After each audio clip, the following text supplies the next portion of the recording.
Major league সকারে আগামীকাল রবিবার 12 মে ভোর 5:30 সিএফ মন্টিয়ালের বিপক্ষে মাঠে নামছে ইন্টার মায়ামি। মেজর লিগ সকারে যেন উঠছে ইন্টার মায়ামি। মেসি সুয়ারেজদের জ্বলে ওঠার দিন রেডবুলসকে 6-2 গোলে হারালো টাটা মার্টিনোর শিশুরা। এ জয়ের মধ্যে দিয়ে পয়েন্ট টেবিলের শক্ত অবস্থানে লিওনেল মেসির দল।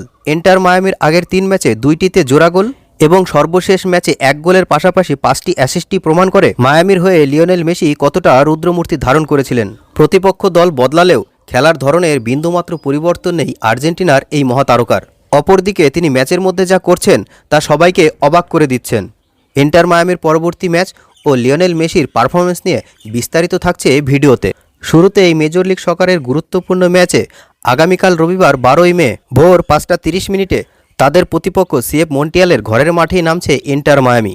মন্টিয়ালের সাথে এখনও পর্যন্ত 10 ম্যাচের মুখোমুখি হয়েছে ইন্টার মায়ামি, যেখানে 7 ম্যাচেই জয়লাভ করেছে সিএফ মন্ট্রিয়াল। বাকি 2 ম্যাচে জয়লাভ করেছে ইন্টার মায়ামি। এর পাশাপাশি একটি ম্যাচ হয়েছে ড্র। হেড টু হেডে মন্টিয়াল এগিয়ে থাকলেও সাম্প্রতিক পারফরমেন্সের বিবেচনায় এগিয়ে আছে ইন্টার মায়ামি। সর্বশেষ 5 ম্যাচে 4 ম্যাচেই জয়লাভ করেছে ইন্টার মায়ামি, 1 ম্যাচে পরাজয় স্বীকার করেছে তারা।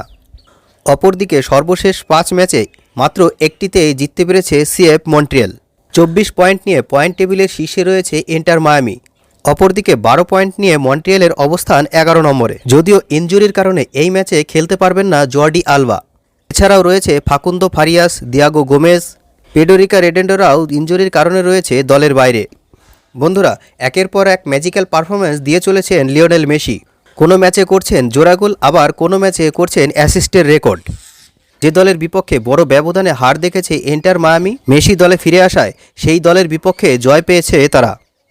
পরিসংখ্যান যাই হোক না কেন, যেই ম্যাচে লিওনেল মেসি খেলবে সেই ম্যাচে এগিয়ে থাকবে ইন্টার মায়ামি। মন্টিয়ালের বিপক্ষে ইন্টার মায়ামি কত গোলে জিতবে এবং মেসির ভূমিকা কী হবে তা অবশ্যই কমেন্ট সেকশনে আপনি আপনার মতামত লিখে জানাবেন। চ্যানেলে নতুন হয়ে থাকলে অবশ্যই চ্যানেলটিকে সাবস্ক্রাইব করে সঙ্গে থাকবেন।